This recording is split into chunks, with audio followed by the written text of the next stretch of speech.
Hormuz প্রণালীর নিরাপত্তায় France, Japan, দক্ষিণ কোরিয়া, যুক্তরাজ্য ও চীনের মতো দেশগুলোর যৌথ উদ্যোগ কামনা করেছেন মার্কিন যুক্তরাষ্ট্রের প্রেসিডেন্ট ডোনাল্ড ট্রাম্প। তিনি বলেছেন যে দেশগুলো হরমুজ প্রণালী দিয়ে পরিবহন করা তেল ব্যবহার করে তাদেরই এই গুরুত্বপূর্ণ জলপথ রক্ষায় এগিয়ে আসা উচিত।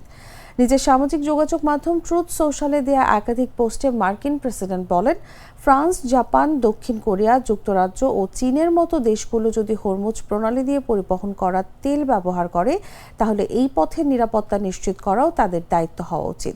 ট্রাম্পের মতে এই দায়িত্ব এককভাবে যুক্তরাষ্ট্রের নয়, বরং এটি একটি যৌথ প্রচেষ্টা হওয়া দরকার। তিনি ইঙ্গিত দেন যে দেশগুলো তেল পায় তাদেরই প্রণালীর নিরাপত্তা নিশ্চিত করতে এগিয়ে আসা উচিত।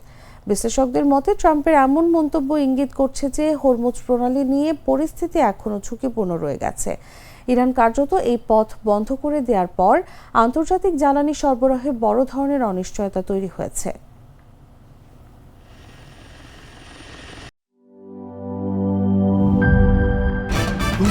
ভয় পাস না, এটা কসমিক ডোজ। শব্দের আরেক নাম কসমিক ডোজ। এর ওয়াল থিকনেস ও রিপ থিকনেস বেশি থাকায় এটাকে 50 বছরেরও বেশি। কসমিক ডোজ, নিশ্চিন্তে 50 বছর।